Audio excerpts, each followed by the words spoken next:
Hey everybody, welcome back to my channel, and welcome to part 7 of What If Deku Had lelouches geass powers. Last we left off, Momo was tutoring the people that needed tutoring. I know it came after they did their finals, but they still needed to get tutored because of the summer camp. So, where we're going to pick up is the trip to the summer camp. On their way to the summer camp, Momo and Deku are sitting in the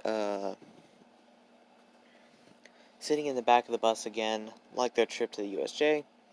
This time, instead of Deku and Momo taking a nap, Deku's actually faking it while he's actually telling Jeremiah that he's going to the summer camp and to send the League of Villains in their normal costumes to act as a setup attack at nighttime tonight. While they do that, I want you to go in my camouflaged armor, and I want you to attack and defend us like you would be a hero, so they would still get a good public image out of you.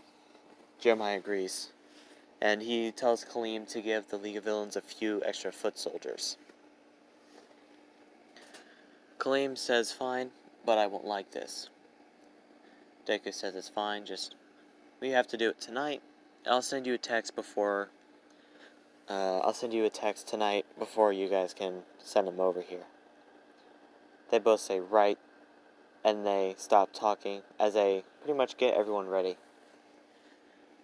Everything goes the same as in canon, but this time Deku hypnotizes, I think her name is Pixie Bob, so that everyone but him and Momo fall. And then he unhypnotizes her as she asks what happens, as he would say that all the other students fell down there but me and Momo. And she says, oh, I guess that's fine. Do you mind going down there? Deku sighs and just slides down there, holding Momo princess style. Momo's a little red at this, but nonetheless, they get down there safely. They do arrive the same time, about 3 hours later, tired, but this time Deku doesn't go and talk to Kota. Bakugo actually does, and I got this idea from another What Ifer, which I forgot where it was. It's been about almost a week or two. But Bakugo goes and talks to Kota. Kota punches him in the balls, calls him a stupid hero, and runs off. And they laugh at Bakugo as he got punched in the crotch. After they make themselves some food, actually they get food from the Wawa Pussycats, and they get told that they're making their own food from now on. They all say alright, as they would go to hit the showers. Mineta tries to do his perverted thing, but Deku looks Mineta straight in the eyes, and Mineta looks straight at him in the eyes, and Deku hypnotizes him and tells Mineta to go to clean up, go get changed into his clothes, and go to sleep until the next morning. And Mineta does the exact same things as he's told. Everyone thinking that was very convenient and a very good idea. Thank you, Midoriya, or thank you, Izuku. Deku scratches his head and says no problem, as the girls hear this at what Deku did, and Kota doesn't really care. He's still just sitting there. The girls are talking, but Momo's just sitting there, just cleaning herself up, as a conversation between the girls and Momo would go on, them asking what's the relationship between Momo and Deku. Momo giving the explanation that he helped her out in a family situation, and she's living with him because of it. They would all get a little smug face and say that it's a little suspicious, that they're both living under the same roof and nothing's happened yet.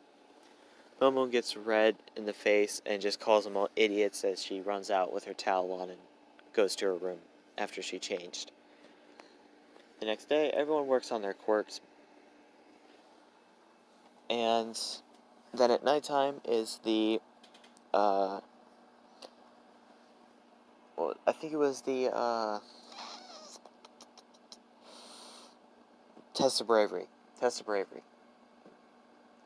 They all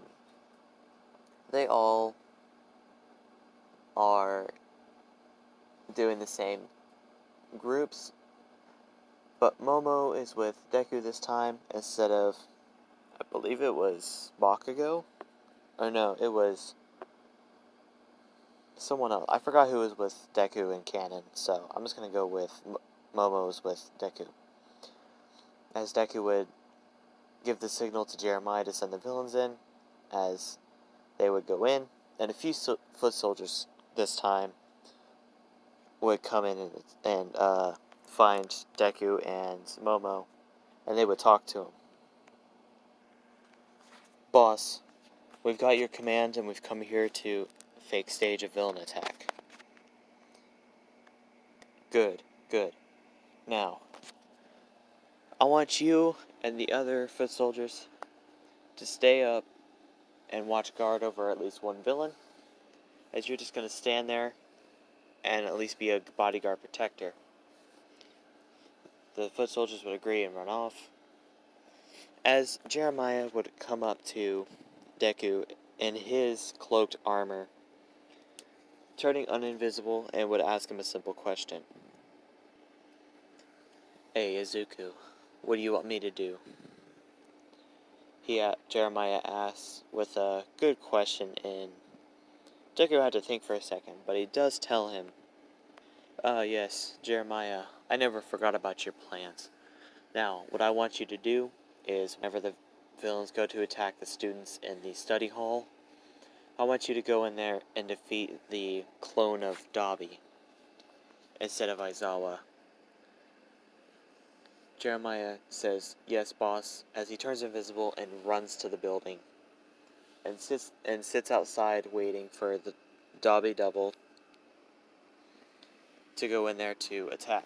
As soon as he opens the door and he's about to fire a blue flame at Aizawa, Jeremiah in the camo armor bursts through the wall, throwing a device at the twice copy of Dabi, causing it to freeze, and then it instantly turns into sludge, as Jeremiah would fake say, dang it was a double, as then he hops out of the wall, same when he came through, as he would just disappear. Aizawa not knowing what to think, thinking that maybe that vigilante group or whatever they're called is actually here to help. As Jeremiah would proceed to go to Deku and tell him that went off without a hitch. Deku's saying, good, now go make sure Muscular doesn't kill Koda. As he would go do so, but this time Koda is almost killed until Jeremiah shows up in the camo armor, killing Muscular because he disobeyed Deku's orders, or Axis orders. That's the name that I got for him, Axis. So Deku's vigilante name is Axis. His hero name is Zero. So after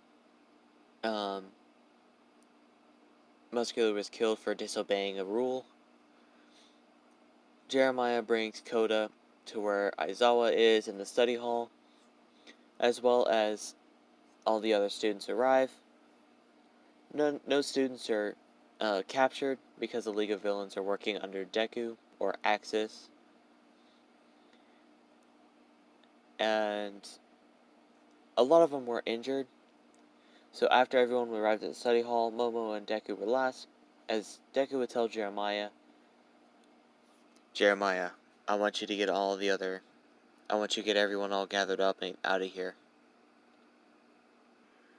Roger that, boss. I'll get Kurogiri to warp us all back. Kaleem wanted to ask you a question, but I completely forgot it. Sorry, boss. You're gonna have to call her and ask her what it is. She might have forgotten it by now, so don't worry too much about it.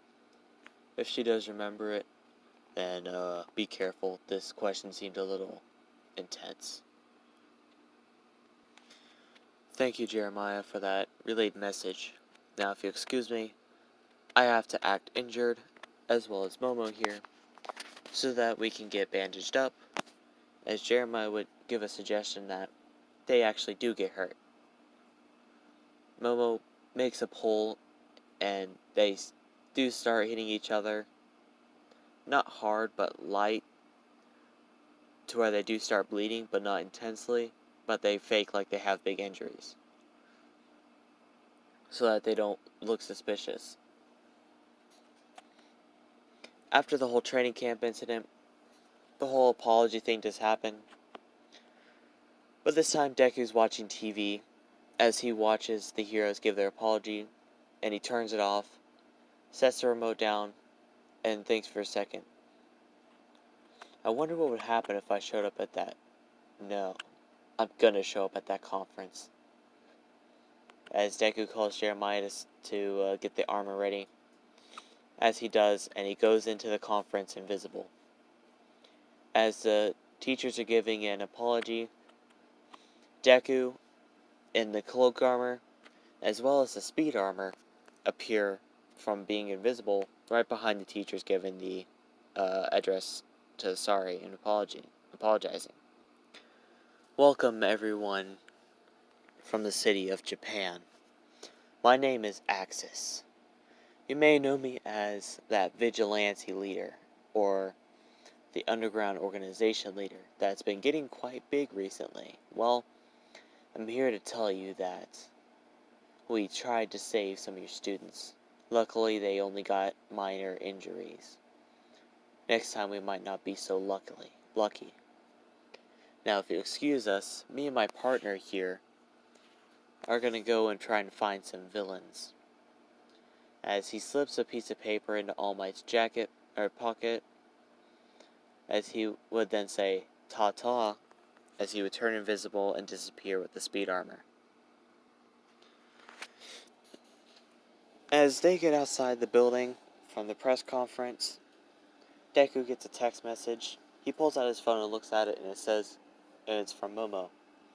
The message says, Deku, you were pretty cool on TV there. But why did you bring the speed armor? Deku sends a reply back saying, extra protection.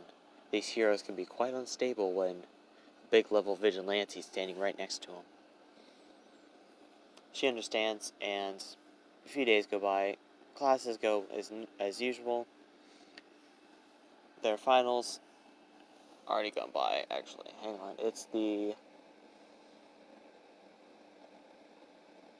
movie.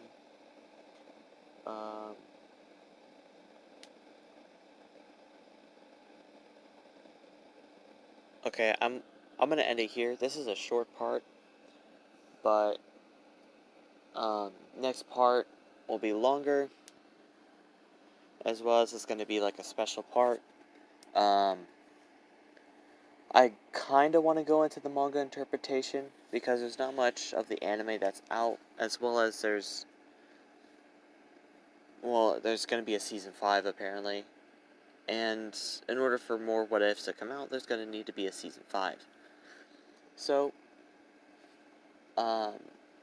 someone told us to end off with the movie, but I have a better idea. So, the next part's going to be special. I kind of want to go off the manga interpretation for a while, but I'll have to read it from where it left off after the fall festival. So it's going to be a while before another part of this comes out, but don't worry, another part will come out. So see you guys in the next video, and look forward to that next part. Bye.